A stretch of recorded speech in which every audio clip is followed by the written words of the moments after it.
in hip-hop and created the realist Bayani. Anyone knows what Bayani means? Hero. Yes, thank you. Founder of TCNY, The City Needs You. He is also a graphic novelist, music artist, teacher, cosplayer, and more. Thanks for joining us, Mark, Bayani, Teodosio, from The City Needs You. I was born in Brooklyn, so I gotta show love to the West Coast. Shout out to everybody out here in San Diego Comic-Con. My name is Mark Teodosio, so I'm giving you guys my secret identity. You can look me up on Facebook. The realist Bayani, it's a story of Requiem. Bayani, as many of you know, means hero, and it was a great way of me transitioning from writing hip-hop music, being an MC, and going into the medium of comic books. I've always been a fan of comic books.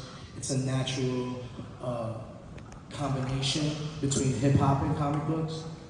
Do we have a music video? Yes, we do. You can find us at The City Needs You on YouTube. Check out this music video called Changes.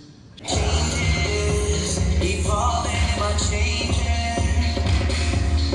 Can't keep up the same things, explain it. How love me could be dangerous. Would you take risks? You remind me of shining. No ordinary love. Would you cherish the day? Marinate a few months, make money fly away. Trust me, you'll be able to say you trust me. 100 eyes in your picture when you smile. Ain't felt this way in a while. Look good. So, y'all feel that? That's a natural reaction from the crowd to the MC. So, right now, we're at the point of our graphic novel. And this graphic novel took about 7 years. We debuted in 2017 in New York Comic Con. And at the time, it was my first book. I was an amateur. I was just learning how to go through printers, how to work with artists. So it's a long journey, and it came up to about 7 years. And right now we're up to like 7 books published within this graphic novel. And I just want to shout out Portacio. He's the kuya of all kuyas. So he's welcomed me to this is our first San Diego Comic Con. So shout out to San Diego. I had a lot of fun. Gaslamp Lumpia Factory. If you guys aren't there, you should be there tonight for the mixer. So this main inspiration for this comic book, as you see the music also, this is a Bayani soundtrack record called Changes.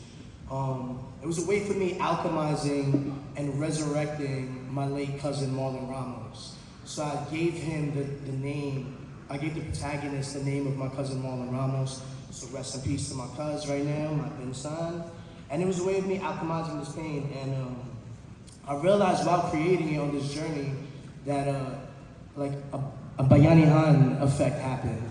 Like creators, supporters, Filipinos, martial artists started gravitating towards me. A lot of Californian Filipinos from NorCal to SoCal started tapping in when they found that the origins of the realist Bayani roots inside of the first Bayani, Lapu Lapu.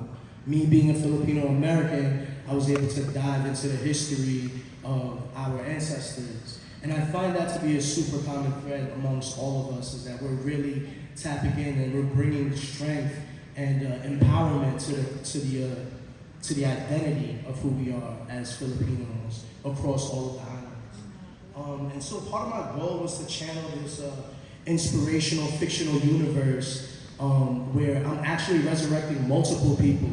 It was a way of channeling, like I said, alchemizing this pain and making something creative. So the way we got to the graphic novel was through working with multiple artists, you know, and as we go along this journey, working with more like Don Aguilo, he's done the covers for Bayani.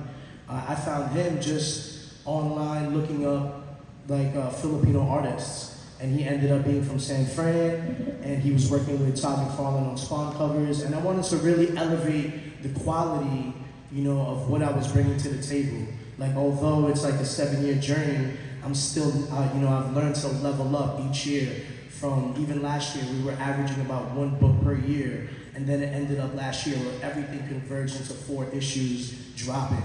So I just want to salute everybody that has supported Bayani so far, and I hope that somebody takes inspiration home to learn how to channel their own struggles and find themselves inside of their own creativity. So salute, thank you guys. Thank you for So I come from the East Coast again, right? Being a New Yorker, Filipino New Yorker, it's not like being a Filipino in California. You guys, I had a Filipino overload walking through San Diego. I'm like, wow, this is really overwhelming.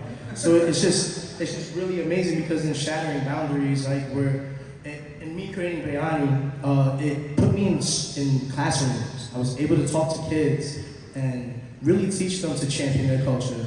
Like nobody knew. They thought I was a Philistine in the Bible. That's what kids are like, you're Philippians? I'm like, what? I'm Filipino, bro. So like, it was just really teaching them like who we are. And it brought me to this point where like, my mom, you should study being a nurse, and I'm like, I can't do cumulative like tests. So I ended up being an English writing major.